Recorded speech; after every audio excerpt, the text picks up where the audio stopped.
Hey all you groovy ghoulies out there, welcome to my channel. If you are new here, I have my origin video in the link in the description below. I have experienced a lot of paranormal during my lifetime, and I'm documenting them on YouTube for my family and anybody else that wants to join and watch my videos. If you have already been here and you're coming back, welcome back. Glad to have you. So this video I'm kind of scared to do because it's about one of my best friends, Trudy. And Trudy's very ornery, and she might do something in this video. So keep your eyes peeled. So when I first moved to Kansas, and I was between 7 and 8 years old. Trudy was between 6 and 7 years old, and my mom was invited to go to a baby shower at a neighbor's house around the block, and they said when I got there, "Hey, go be with the kids in the back room." I didn't have any friends yet. I didn't know anybody yet, so I went back there, and Trudy was back there with Cassie, who was basically my Nellie Olson. She was my enemy. She was my enemy for a long time. And they were back there together. And I said, "Hey, I'm Stephanie. I'm new." I sat down, and they were whispering and leaving me out, and they were very rude to me. And all of a sudden, out of nowhere, Trudy jumps up, flips the light out, and we're sitting in there, and I can hear her whispering to Cassie, pss, pss, pss, pss, back and forth. And I'm thinking, what is going on with these guys?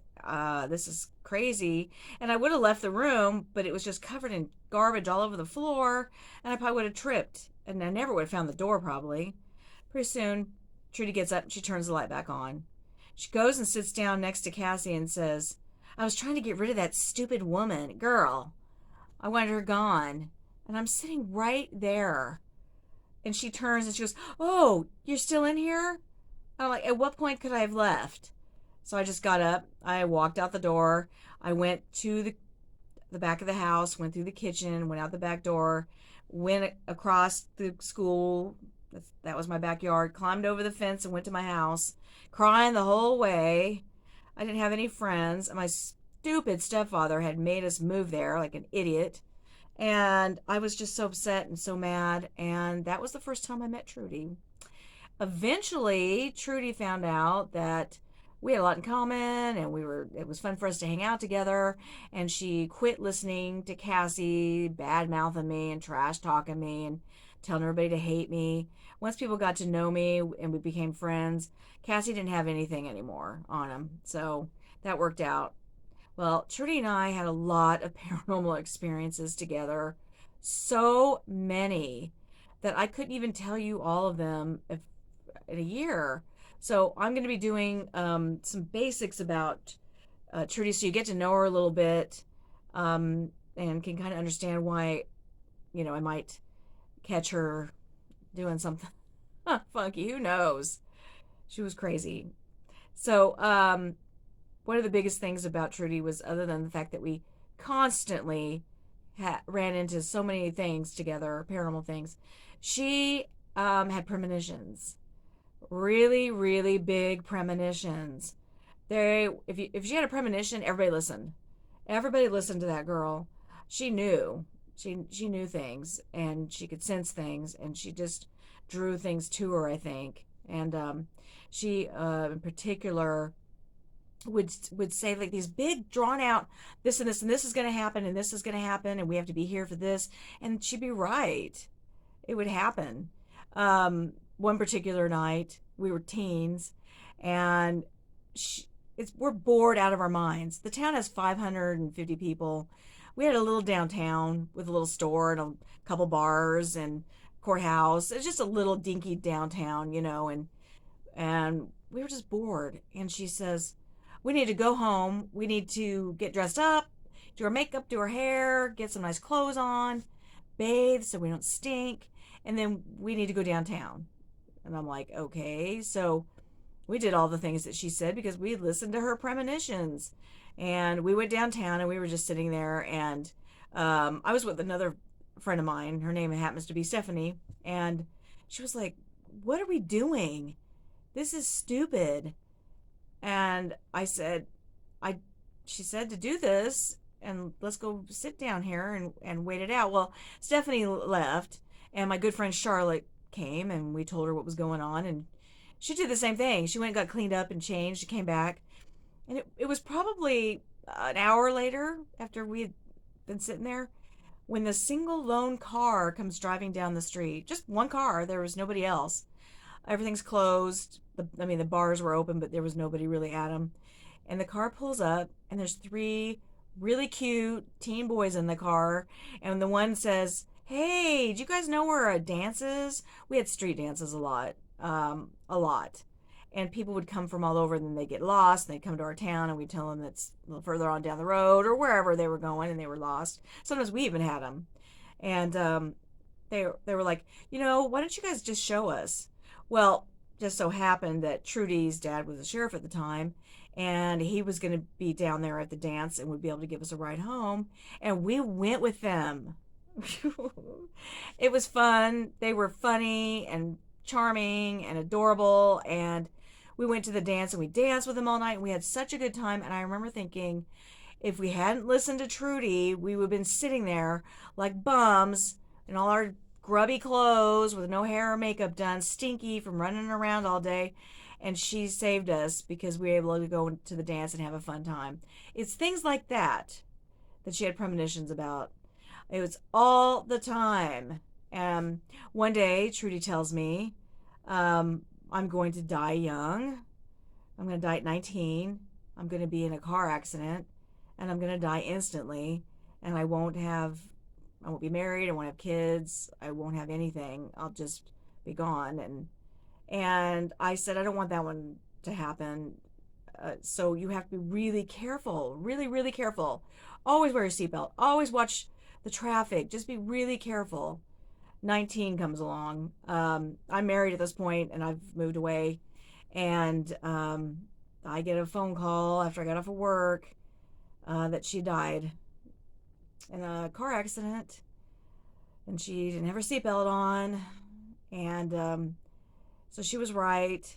And one of the biggest things was that she was mad. She was driving angry, and it was late at night, and she was mad, driving angry. It didn't put her seatbelt on, and she was adamant about wearing that seatbelt. Always adamant. She passed a truck, and the trucker said, and this is another thing that's kind of paranormal-ish, maybe, that he looked down in the pickup. She was in a pickup, and said she was completely unconscious. He said she was leaning back and just like this, and he said he couldn't figure out why she was able to try to go around him. How would you be able to pass somebody if you're passed out or asleep? And she wrecked, and she was ejected and passed away pretty quickly. And I was devastated. I was devastated for a lot of things because I loved her. She was one of my best friends, and she was a great person and a wonderful light, and she knew it. And I didn't want that one to ever come true, And it did. And we all went on, and when we were at the funeral, everybody said, "You remember how she talked about this?" And I was like, yeah. That was just how she was. So a little thing about Trudy is the fact that we played with the Ouija board a lot, which I don't anymore, but we did back then a lot. And she told me, when I pass away, I want you to get the Ouija board out, and I will communicate with you from beyond. And I said, okay, great, yeah, ha ha ha, yeah, let's do it. And when I was reminded myself of it, I took that Ouija board and I gave it to the Goodwill. I figured she would freak me out or something. If she did come through, she would freak me out. That's how she was. She was a jokester, a trickster. She was just wild, and I think she would have had a heyday with me. So I got rid of it. It didn't matter to Trudy. When she was over there, she had the power that she didn't need no stinking Ouija board. A year after her death, I was cleaning an apartment because my husband and I bought a house, and our apartment was a fourplex, and the windows, when you looked out the windows, there was the sidewalk. The sidewalk was there, and then there was the window because we were in the lower floor. And I had 3 classmates there. It was 3 of my best friends that were helping me clean. and we were cleaning everything because I wanted my deposit back. Didn't get it, but we cleaned, and we were talking about Trudy. We were talking about it. I got my yearbook out. We were looking at the pictures, and I was talking about her, and one of my best friends, Christy, says, "Oh my God, that's her." And she's looking out the window, and there's no curtains on the window because I've taken them off to wash them. And we turned around, and we just were all stunned. It was her, as plain as day. Like it was her. Like she had faked her death, and it was all fake, and she's come. It was her. There was no doubt in any of our minds that it was her. She runs up to the window, and she goes like that. It was her. She had long, long hair, really long hair. She had freckles. It was her. We all knew it was her. And I said, "Watch her. I'm gonna run to this. I'm gonna run to the side of the house and meet her up front." I run to the side of the house. It's 10 steps, and then I go up the stairs, and I go to the front of the house. And no one. There's nobody there. Nowhere. We're next to an empty lot. There was no way to get into the apartment without a key. There was no cars on the street. It was empty. There were no There was no people or kids or anybody that young like her that lived there. I went back in and I said to my classmates, I said, "Was that her?" And we all knew it was, and we all agreed it was. And I said, "Where did she go?" When I ran out the door and went up the stairs, they said she went in my direction. I would have run into her. So Trudy came through. I think that laughing and saying, "Ha ha ha," that was totally her. I didn't know anybody else like that. I didn't know anybody else that looked like her. It was just crazy that I'm so glad I had eyewitnesses, but I sure wish I had a phone that had a camera. Back then we didn't. I would have freaking got her on film. So I know she's okay. I know she's happy. I know she's okay and fine, and we have some great memories together, and someday I'll see her again. But that was her, the trickster. There were so many things we did together. I can't believe we made it into our actual 19s and 20s. It was crazy as we were together. And I'll tell some more of her stories. But I wanted to kind of introduce her because she's in it so much. Most of the people that are in it are one of my best friends, Charlotte, Trudy, Shelby, one of my best friends, Shelby. These are all my best friends, except for Cassie, who always invited herself to everything. I shouldn't say that because Cassie just passed away a few months ago. I shouldn't say anything. Maybe she'll even show up in the video too and haunt me. It's just sad to think that two of my best friends, Trudy is gone, and Cassie, the one that I spent a lot of time with, is gone. And it's just sad to think that. But we're getting older. Time is passing by. And so anyway, that's a few stories about Trudy, and I barely scratched the surface. So I hope that you enjoyed my story about my good friend. But I want to do a little introduction so you kind of knew who she was when I'm talking about her, and she wasn't like new to you, and I didn't have to explain it every video. So I'll do a little bit of story about Charlotte. Oh, Charlotte.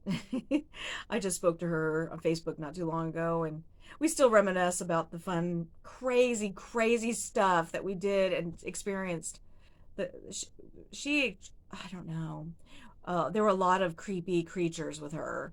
Creepy, really scary stuff with her that I still don't have an explanation for. And she doesn't either. And we talk about it, and she tells her kids. And I'm like, yeah, it's fun to tell these stories because everybody's just like, what could it be? What could have happened? Anyway, till next time, I will have another spooky story for you. And until then, thanks for joining me. If you'd like to read my book, it's Little Haunt on the Prairie by Stephanie Sparks, available on Amazon. And I have a link in the description if you want to help my channel out. That'd be a way to support me, and I would love that. That'd be so kind of you, and I'd appreciate you forever. But until then, stay spooky.